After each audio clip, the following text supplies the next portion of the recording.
Hello friends, આજે આપણે બનાવીશું એક નવી જ જાતના ઢોકળા. તો સેન્ડવિચ ઢોકળા તમે બનાવ્યા હશે, પણ જે ગ્રીન ચટણીના બનાવ્યા એ આપણે નહીં બનાવીએ, આપણે લસણવાળા બનાવવાના છે. બહુ જ યુનિક રેસીપી અને સરસ. તો એના માટે મેં પોણી વાડકી ચણાનો લોટ લીધો છે. એને આવી રીતે આપણે સ્ટેનરમાં ચાળી લેવાનો છે, જેથી સરસ એવો લોટ ચડાઈ જશે અને ઢોકળા સરસ થશે. હવે જે ઉત્તમની સોજી આવે છે એ મેં લીધી છે. તમે બીજી કોઈ પણ બ્રાન્ડની લઈ શકો છો.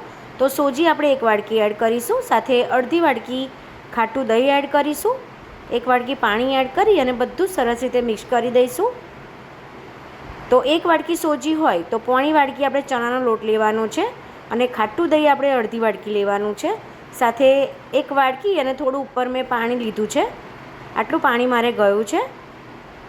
તો સરસ રીતે આપણે મિક્સ કરી દેવાનું છે, થોડું થોડું પાણી લઈને.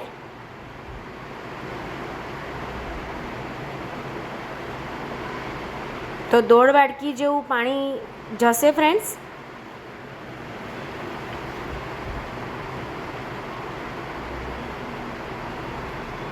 સરસ રીતે આપણે મિક્સ કરી દઈશું. ફ્રેન્ડ્સ, મારી ચેનલ નવી છે તો જરૂરથી લાઇક, શેર અને સબસ્ક્રાઈબ કરી લેજો.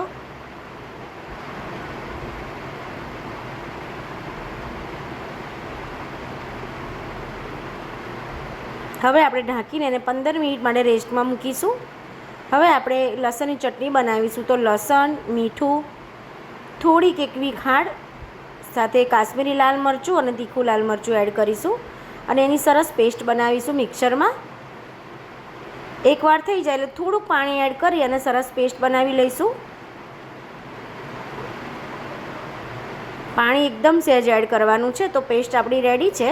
હવે 15 મિનિટ થઈ ગઈ છે. આપણે ઢોકળા પણ ચેક કરી લઈએ, જે બેટર છે એ ઢોકળા માટેનું. તો થોડું જાડું થઈ ગયું છે, તમે જોઈ શકો છો.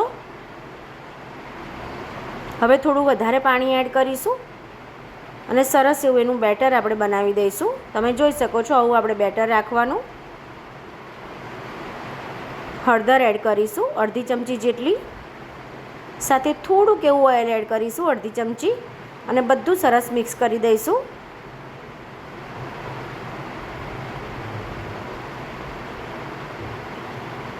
તો ઓઇલ એડ કરવાથી જે ઢોકળા ડ્રાય થઈ જાય અને ઘણીવાર ગળામાં આપણને ફસાઈ જાય છે, ડચુરો બાજે એવું કહે ને એવું થાય, પણ ઓઇલ એડ કરવાથી એવું નહીં થાય. એકદમ સોફ્ટ અને સરસ બનશે.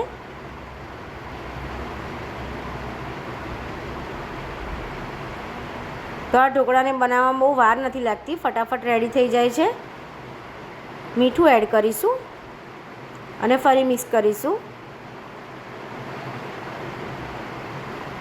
હવે આપણે જે બેટર બનાવ્યું એને આપણે 2 બાઉલમાં ટ્રાન્સફર કરવાનું છે, કારણ કે આપણે સેન્ડવિચ જેવા ઢોકળા બનાવીએ છીએ લસણવાળા, એટલે 2 લેયર થશે. એટલે આપણે બંને અલગ અલગ બાઉલમાં ટ્રાન્સફર કરી દઈશું. તો આવી રીતે મારી જોડે ગોળ ચમચો છે એ મેં 2.5 ચમચા જેટલું બંનેમાં હું ટ્રાન્સફર કરીશ બેટરને, અને થોડુંક રહેવા દેવાનું છે. એમાં આપણે લસણની ચટણી એડ કરીશું.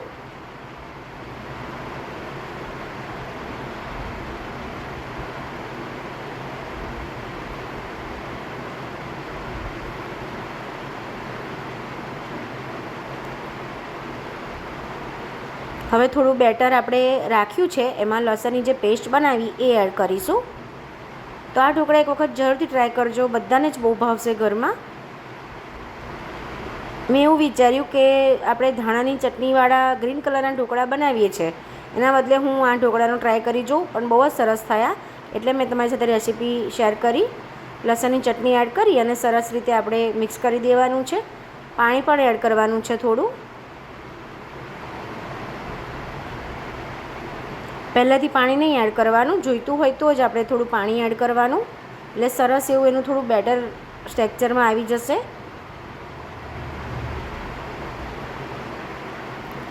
હવે એક થાળી લઈશું, એમાં ઓઇલ ગ્રીસ કરી દઈશું. તો થાળી આપણે આવી થોડી ઊંડી હોય એવી જ લેવાની છે, કારણ કે 3 લેયર આવશે, એટલે આપણે એ પ્રમાણે થાળી લેવાની છે. હવે એનો થોડુંક બાઉલમાં આપણે જે બાઉલમાં બેટર એડ કર્યું એમાં ઈનો અને થોડુંક પાણી એડ કરીશું. તો ઈનો અડધી ચમચી કરતાં પણ ઓછો એડ કરવાનો છે. સરસ રીતે મિક્સ કરી દઈશું.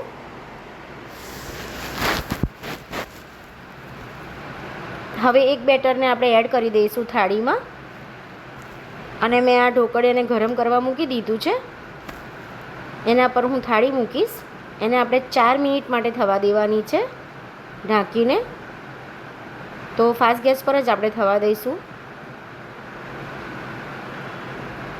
તો 4 મિનિટ થઈ ગઈ છે, આપણે જોઈ લઈએ.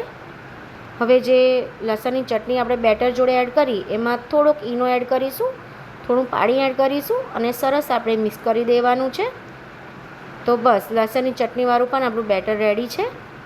તો આવી રીતે આપણે સ્પ્રેડ કરી દઈશું બધી બાજુ ફેલાઈને. તમે નીચેના ઢોકળામાં પણ જોઈ શકો છો, જારી પણ એટલી સરસ પડી છે. આપણે એને પલાળી પણ નથી રાખ્યું બહુ વખત.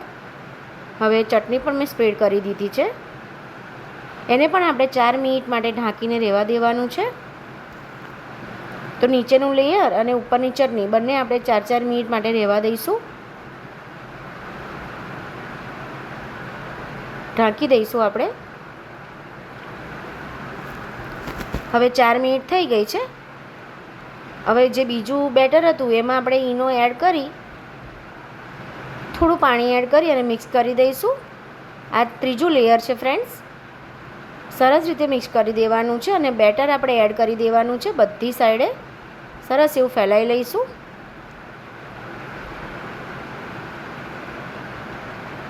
હવે ઢાંકીને એને આપણે 12 મિનિટ માટે રહેવા દેવાનું છે. તો 12 મિનિટ થઈ ગઈ છે, આપણે જોઈ લઈએ. તો પહેલાં બંને લેયર 4-4 મિનિટ અને પછીનું લેયર 12 મિનિટ આપણે એમ એવી રીતે ઢોકળાને કરીશું. તો જોઈ શકો છો એકદમ સોફ્ટ. આપણી ટૂથપીક પણ ક્લીન બહાર આવી છે, જારી પણ સરસ પડી છે. ઓઇલ એડ કરી દઈશું જેથી ઢોકળા આપણા ડ્રાય ના થઈ જાય.